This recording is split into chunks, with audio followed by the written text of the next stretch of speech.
Hello friends, कैसे हैं आप सब लोग। I hope you all are doing great and welcome back to my new vlog. आज का जो व्लॉग है ये मैंने शूट किया है सैटरडे को। तो ये एक्चुअली सैटरडे का दिन है, लेकिन मुझे बिल्कुल भी टाइम नहीं मिला इसको एडिट करके पोस्ट करने के लिए। तो पोस्ट करने में मुझे 2 दिन लेट हो गया है। उसका रीज़न ये था कि संडे को हमारे घर पे बहुत बहुत इम्पॉर्टेंट एक इवेंट होने वाला था, और जिसकी वजह से हम काफ़ी दिनों से बिज़ी थे। और उस इवेंट के लिए हम लोग पूरे साल वेट करते हैं। हमारे लिए वो सबसे इम्पॉर्टेंट डे होता है पूरे साल में, एंड वो है 7 जुलाई। 7 जुलाई को हमारे गुरुजी महाराज का बर्थडे होता है, और बर्थडे को सेलिब्रेट करने के लिए हम लोगों ने सुबह 6 to 8 का सत्संग रखा था। तो सुबह के सत्संग के लिए ना मैंने एक दिन पहले सैटरडे से ही सारी तैयारियां शुरू कर दी थी। वैसे तो सफाई बहुत पहले से ही शुरू हो गया था। मैं पूरे साल में 2 बार पूरे घर को अच्छे से डीप क्लीन करती हूँ। एक है गुरुजी के बर्थडे से पहले और एक है दिवाली के टाइम पे। इस तरह से मेरे घर पे डीप क्लीनिंग बहुत अच्छे से हो जाती है। तो यहाँ मैंने अपने लिए थोड़ी कॉफ़ी बना ली थी, और मैंने हस्बैंड से भी पूछा था, तो वो अपने काम में मगन थे, तो उन्होंने कहा अभी उन्हें नहीं पीना है। कॉफ़ी पीने के बाद ना मैं यहाँ किचन में आ गई थी थोड़ी सी लंच की तैयारी करने के लिए। लंच हमारा सादा सा ही आज होने वाला था, क्योंकि बहुत सारा काम अभी भी पड़ा है। वैसे तो डीप क्लीनिंग जैसा मैं आपको बता रही थी कि मैं 1 हफ्ते पहले से ही मैंने शुरू कर दिया था। गुरुजी को ना सफाई बहुत ज़्यादा पसंद है, इसलिए हम भी कोशिश करते हैं कि हम अच्छे से घर को साफ रख सकें। और डीप क्लीनिंग हर महीने तो पॉसिबल नहीं है, जबकि मैं हर महीने सत्संग करती हूँ, लेकिन बर्थडे की कुछ अलग ही बात होती है। तो यहाँ ना मैंने लंच के लिए कुंदरू की सब्जी चढ़ा दी थी, जिसे मैंने वॉश करके गोल गोल काट लिए थे। और ये सब्जी बहुत ही सिंपल तरीके से बन जाती है। जैसे आपने देखा भी व्लॉग में, मैंने ऑयल में ज़रा सा जीरा का तड़का लगाया और सारे सूखे मसाले नमक के साथ पहले ही पका के उसमें कुंदरू डाल दिया है। अब ये धीमी आंच में धीरे धीरे पकता जाएगा। मैं और मेरे हस्बैंड अपने बाकी के काम भी थोड़ा निपटा लेंगे। तो जब यहाँ पे सब्ज़ी थोड़ी आधी पकने पे आ गई थी, तो मैंने थोड़ा सा और हिला दिया है।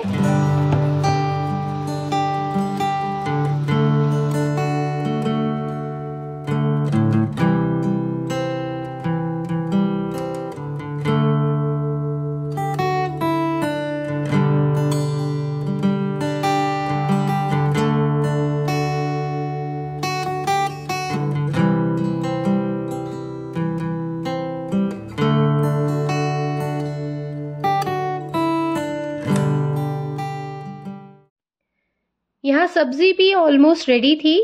थोड़ा सा और फ्राई करना था। देखिए कलर चेंज हो रहा है, इसलिए बीच बीच में मैं थोड़ा सा पानी का छींटा मारती जा रही हूँ और इसे बंद करके पका रही हूँ। कल का थोड़ा लेफ्ट ओवर भी बचा हुआ था, उसे भी फिनिश कर लेंगे आज हम। थोड़ी दाल थी कल की, थोड़े चावल थे। तो यहाँ मैंने सब्जी तो अपनी कुंदरू वाली बना ही ली थी, प्लस अब मैं रोटियाँ बना रही हूँ। और जैसे जैसे मैं रोटियाँ सेक रही थी, साथ के साथ बच्चों को भी मैंने सर्व कर दिया, और उसके बाद मैंने और मेरे हस्बैंड ने भी लंच कर लिया था।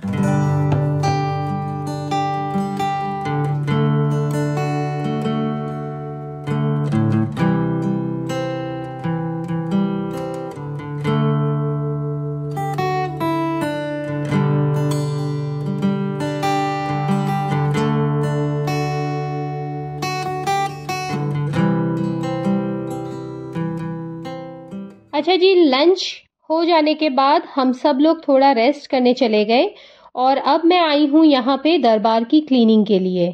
तो मेरी दीदी भी अपने घर से आ गई थी, वो भी हमें हेल्प करने वाली हैं। और पहले तो सबसे पहले दरबार पूरा खाली करना है, हमने अच्छे से डीप क्लीन करना है, और उसके बाद मैं सजाने वाली हूँ। नया चोला बनवाया है गुरुजी के लिए। वैसे तो गुरुजी महाराज हमेशा कहते थे सत्संग हमेशा सिंपल तरीके से करना है, और मेरी पूरी कोशिश रहती है हर महीने मैं सिंपल से सिंपल तरीके से सत्संग करूं। लेकिन बर्थडेज की अलग बात होती है।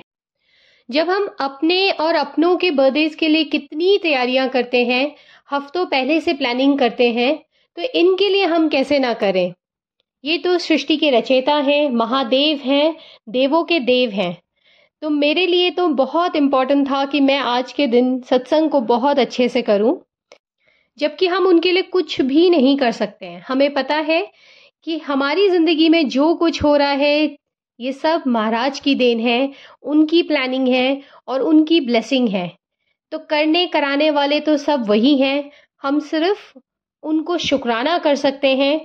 और मेरा उनके लिए इतना ज़्यादा शुक्राना है कि उन्होंने मुझे मौका दिया, ये सेवा दी कि मैं ये सत्संग उनके बर्थडे का अपने घर पे कर सकूं।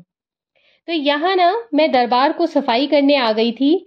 ये जितने भी बड़े स्वरूप हैं इनको मैं अच्छे से ऊपर से नीचे तक साफ कर रही थी, क्योंकि महीने में एक बार ही मैं इन स्वरूप को साफ कर पाती हूँ। नीचे तक तो मेरे हाथ पहुँचते हैं लेकिन ऊपर तक नहीं हो पाता है।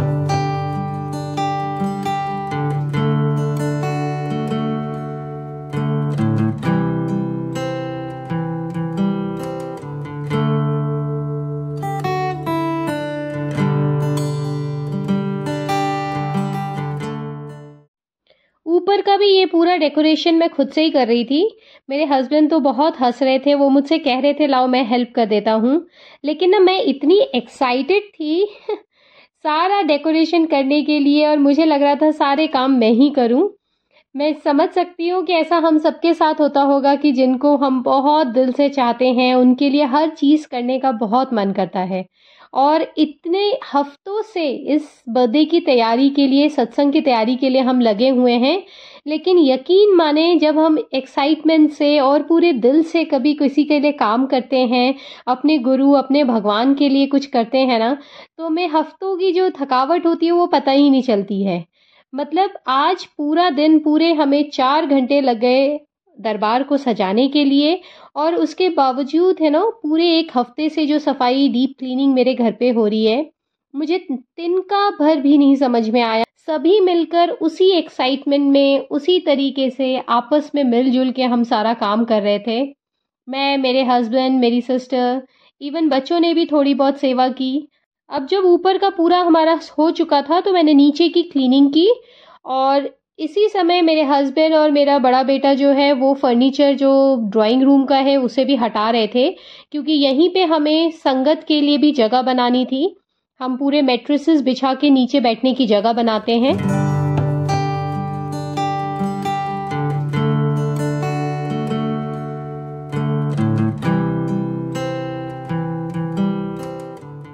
और इसके बाद ना मुझे बलून का डेकोरेशन करना था, जिसके लिए हमें बहुत टाइम लग गया, क्योंकि हमें समझ में ही नहीं आ रहा था हम किस तरीके से करेंगे।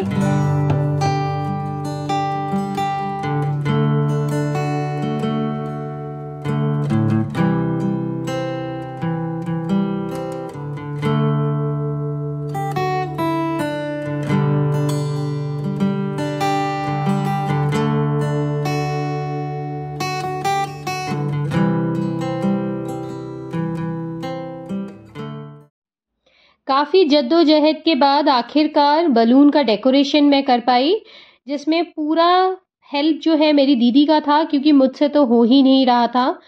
आखिरकार उन्होंने ही पूरे बलून्स को सेट किया, और उसके बाद मैंने ये चोला, नया चोला जो गुरुजी का है वो हमने सेट किया, और दरबार पूरा हमने सजाया।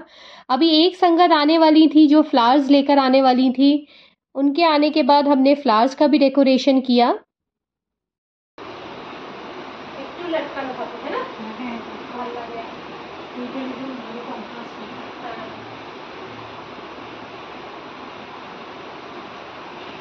ये क्लिप दूसरे दिन सुबह के 5:30 बजे का है।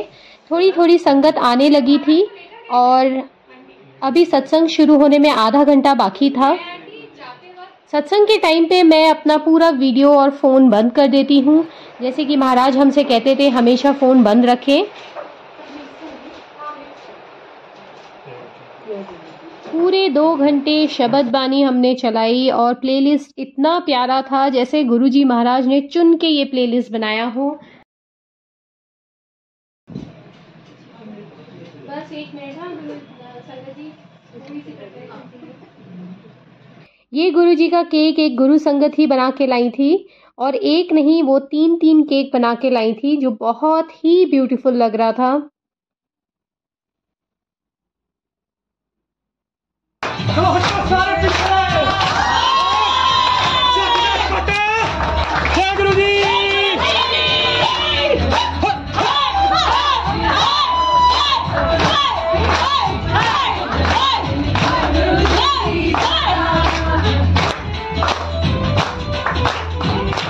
यहाँ हम सब ने गुरु जी का सत्संग बहुत ही प्यार से और बहुत ही ज़्यादा सेलिब्रेट किया। सब ने बहुत अच्छा एंजॉय किया, गुरु जी का बर्थडे विश किया और गुरु जी से हमने एज अ रिटर्न गिफ्ट उनकी भक्ति मांगी, उनकी निष्ठा मांगी, उनके चरण शरण में हमेशा हमें जगह मिले, ये चीज़ हमने उनसे मांगी है। और आई एम श्योर गुरु जी महाराज हमारा गिफ्ट भी बहुत दिल से स्वीकार करेंगे और हमारी तरफ से उनके लिए गिफ्ट के लिए सिर्फ और सिर्फ शुक्राना है, पूरे दिल से शुक्राना है, ना उससे कम ना उससे ज़्यादा। इससे ज़्यादा हम कुछ उन्हें दे नहीं सकते हैं, हम इस लायक ही नहीं हैं। लेकिन महाराज आप हमें हमेशा अपने चरण में रखें, अपने छत्र छाया में बनाए रखें और सबका भला करें और सबको अपने नाम की दात दे, यही आपसे अरदास है।